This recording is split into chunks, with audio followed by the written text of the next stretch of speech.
wonderful friends, and welcome back to Bright Little Minds. Today, we're going on a magical adventure to discover something super powerful. Something that each and every one of you has inside you. It's not a superpower like flying or being invisible, but it's just as amazing. We're going to talk about the incredible power of kind words.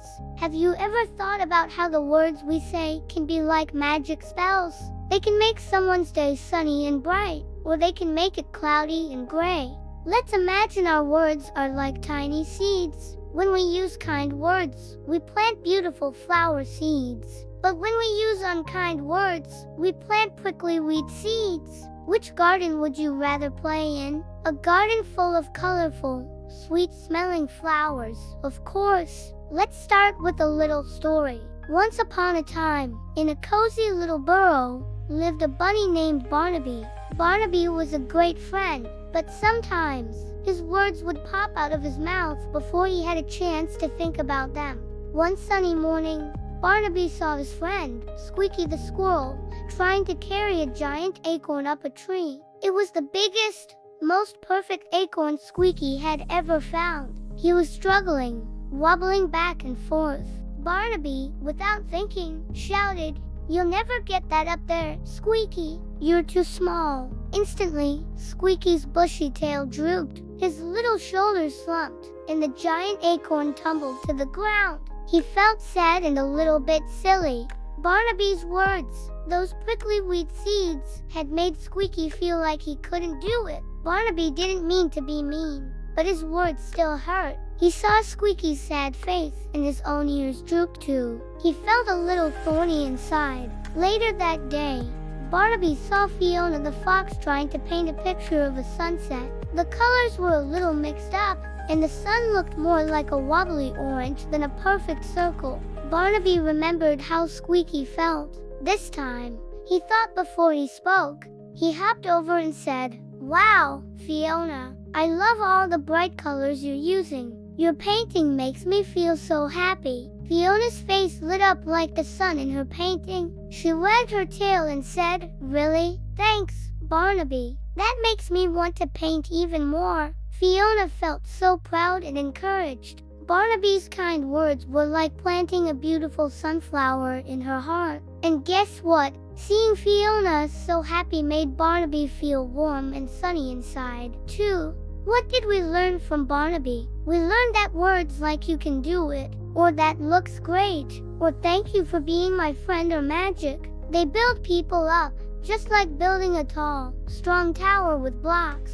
Unkind words, like "you're silly" or "I don't like that," can knock that tower right over. And nobody likes it when their tower gets knocked down. Let's practice some of these magic kind words.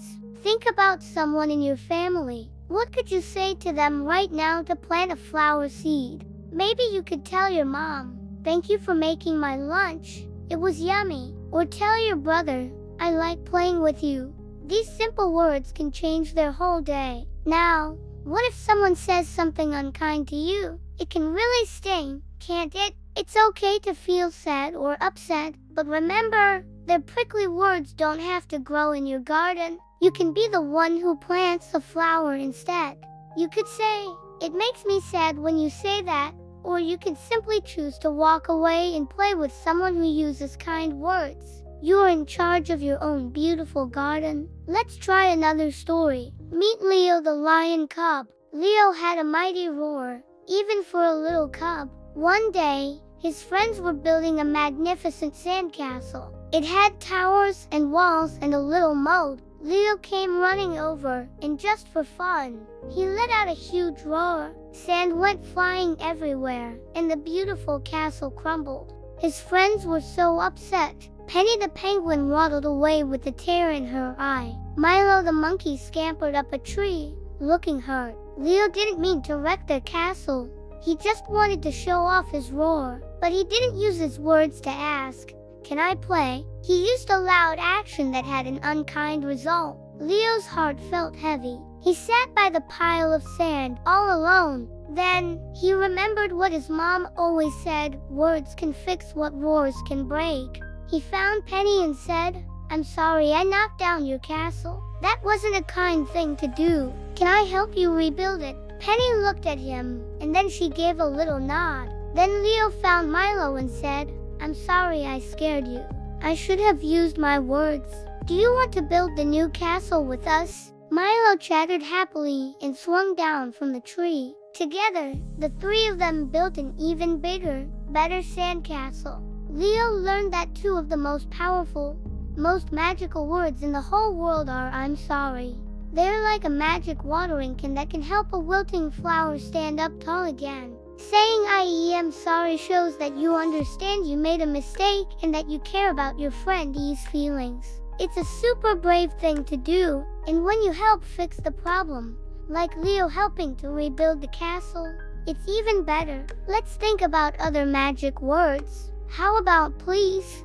Instead of saying, give me that crayon, we can say, could I please use the blue crayon when you're done? It sounds so much nicer, doesn't it? It shows respect for the other person. And what about thank you? When someone shares with you, or helps you, or gives you a gift, saying thank you is like giving them a little gift back. It tells them you appreciate them. It's a tiny word with a giant, happy meaning. Please and thank you are like the sunshine and water for our friendship gardens. They help everything grow strong and beautiful. So, we have our magic words, I'm sorry, please, thank you, and all the wonderful compliments like you are a great friend and I love your drawing. These words don't just make other people feel good, they make you feel good, too. It's a win-win. Being kind is like a boomerang. You throw it out, and the good feeling comes right back to you. Every day, you have a choice.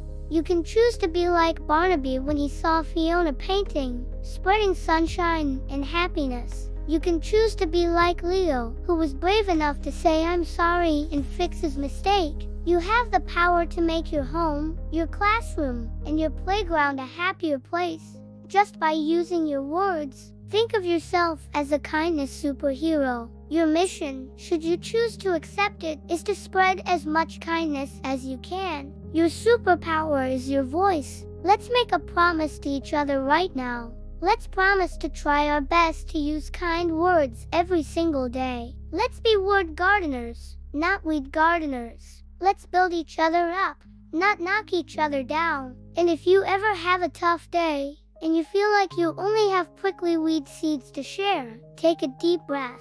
Count to 3. Think about how your words will make your friend feel. You can always choose to say nothing at all, or to find a kinder way to say what you're feeling. For example, instead of saying I hate that game, you could say can we maybe play something else? See, it's all about choosing the kind way. You are all amazing, and you all have this incredible power inside you. The power of kind words. Use it wisely, and use it often.